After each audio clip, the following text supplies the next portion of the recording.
I want to first say a special thank you and gratitude to Reverend Elizabeth Thompson. She really wanted to be here today.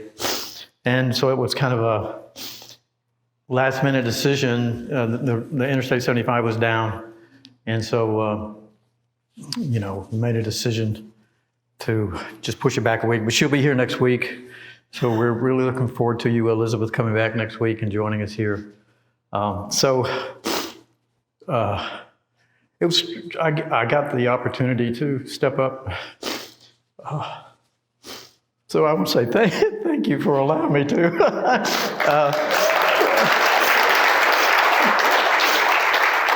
And if anybody asks, you can tell my wife I was crying because she was gone. The talk title we had was that one that Elizabeth had chosen, but since Wednesday of this week, I just kept hearing, that the light has come. The light has come. The light has come. And today the light has come. and it's because you have come. You are the light. You're the light.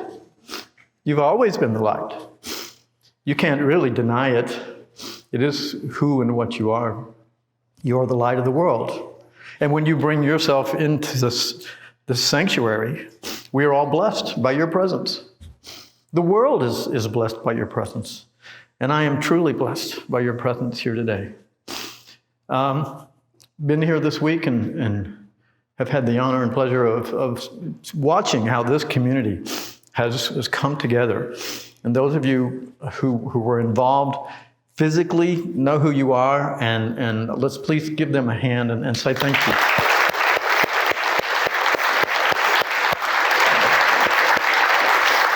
Many hands went into, returning this campus to the way you found it when you came in this morning.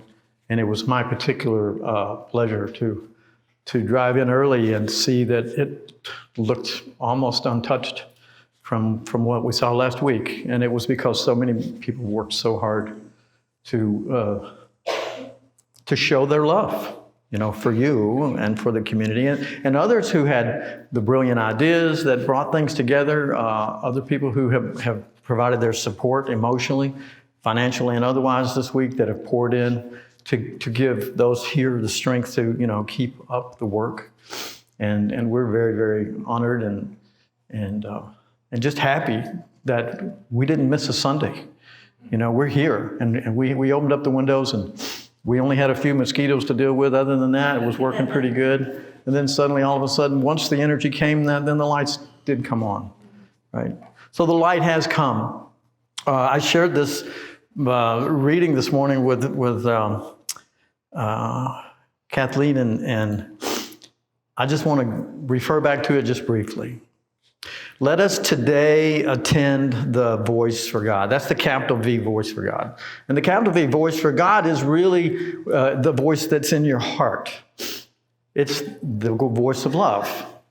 And in A Course in Miracles, that comes from A Course in Miracles, Jesus tells us that another way of seeing that voice is that it's the Holy Spirit. And then the Holy Spirit, later on, he tells us eventually that it's nothing more than your right mind. It is that aspect of you that never was deceived or deluded or imagined a construct or a concept of separation from God. That's the wholeness of you, and it's available to you and can speak to you and through you. Ultimately, that's its desire, is if we can allow ourselves to get out of the way, that inner voice within us, that voice of love, will speak through us. And that's what's been happening all week here. That's what happens every week here. This community is that voice for God. And when we allow ourselves to be the expression of love, we are being as God is. Love, and expressing it. And so he goes on to say, it speaks an ancient lesson, no more true today than any other day, yet has this day been chosen as a time when we will seek and hear and learn and understand. And we really try to make it complicated. I know so many people have struggled mightily this week, and some people that And you don't have to look too far. I mean, Claudia was in Ireland, I think, or somewhere earlier this week, and the first video messages she had on the cruise ship was here in Naples. And she was really concerned, like, oh my God, it looks a lot worse than, Tony, it looks a lot worse than you're making it out to be, right? And I didn't want to alarm her. I was on campus, and we got a little video. We don't have it today, but we'll share it with you at some point. But, the wind was raging. And it was my very first experience of going through a hurricane, right? And it was sustained wind it seemed like it just continued and continued and continued.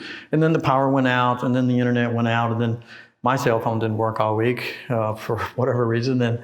And so it was just me and the cat looking out the lanai doors, just watching the palm trees and, And it was a long movie. It was a very long movie. Right?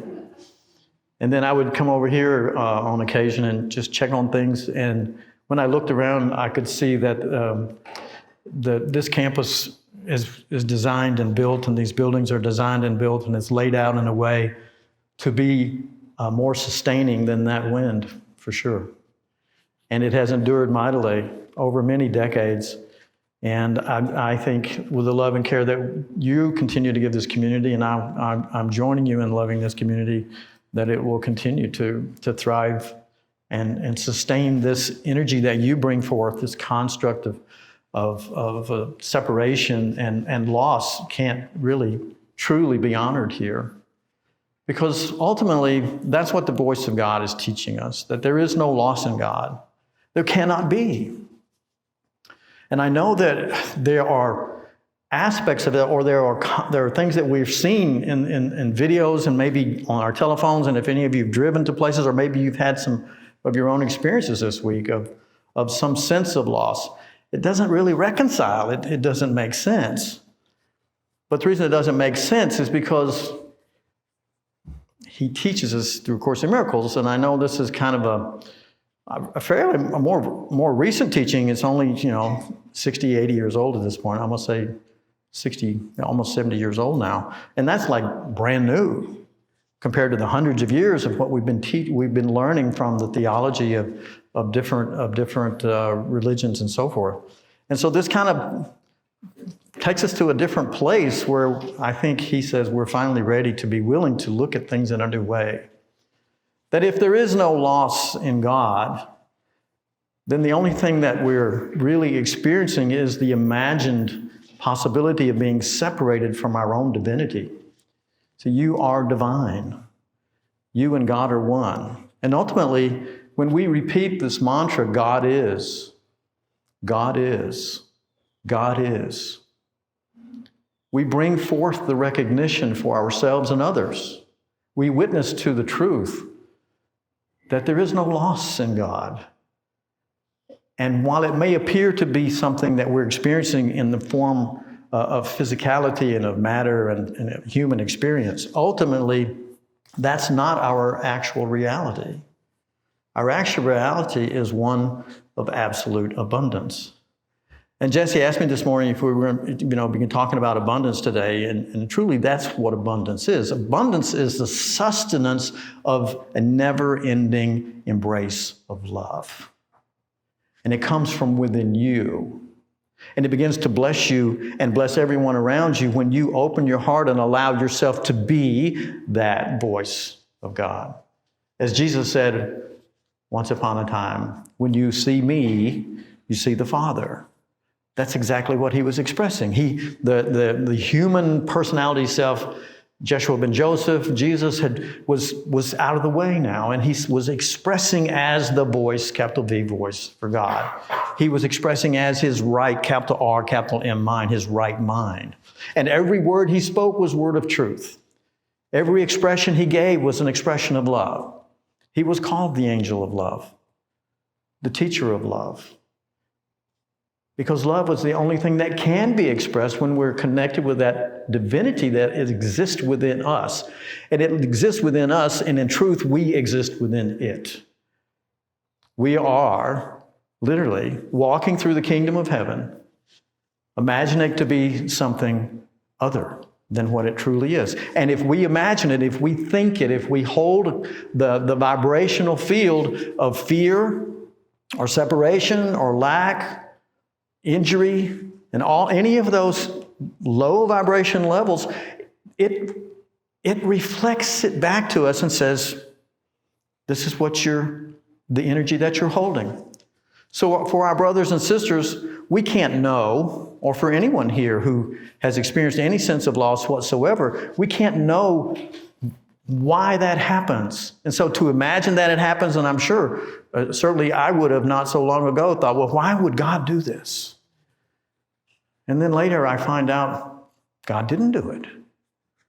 It's us holding a consciousness and holding a vibration and holding thoughts of fear and thoughts of guilt and thoughts of separation, and it plays out and it manifests and shows us the consciousness we're holding.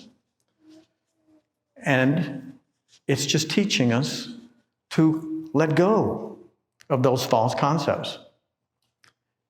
And A Course in Miracles is helping me, I'll speak for myself, to be more diligent and vigilant, that I can fall into the idea that something is wrong, that something is desperate, or injustice is happening and all those things, and that something is doing it to us or doing it to me. But I've come to understand that's not really true.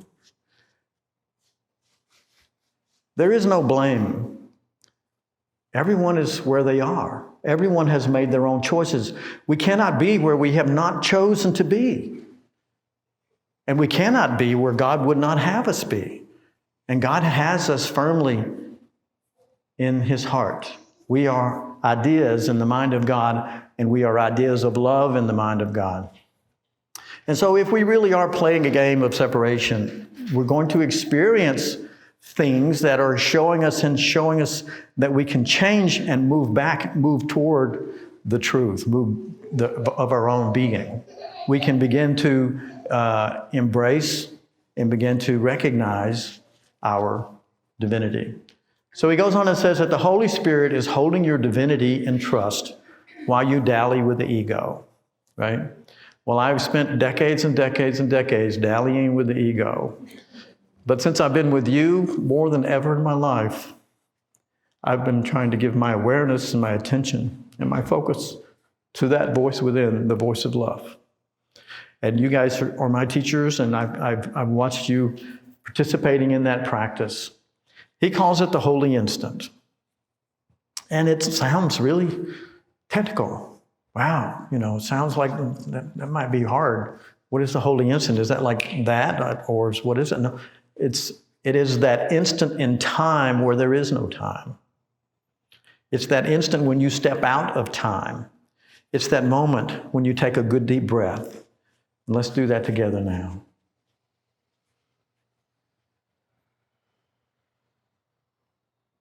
And as we become present and we go vertical, step out of time.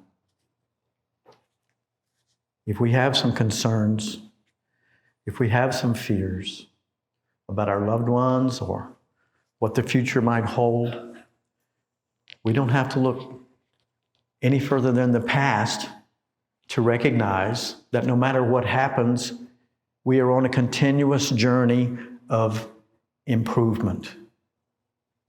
And sometimes that's hard to reconcile when we see loss in the world or what appears to be loss, especially if it's somebody that's near and dear to us. And I certainly understand that.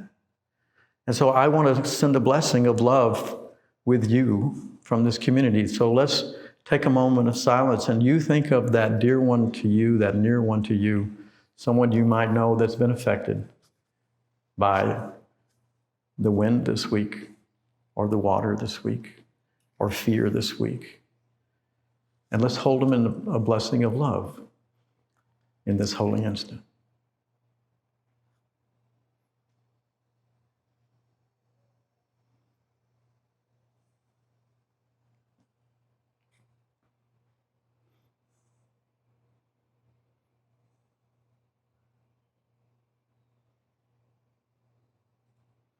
The latter part of the reading this morning is really a prayer.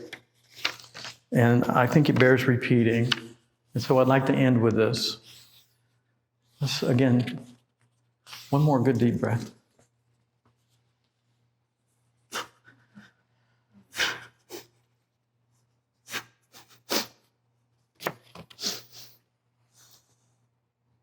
Your healing voice, Father, protects all things today.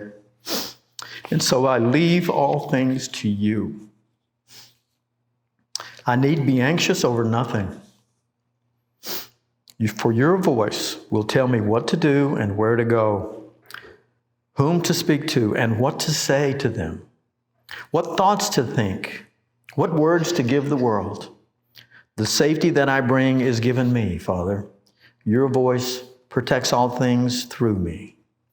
And so it is. I love you. Thank you for sharing your time with me.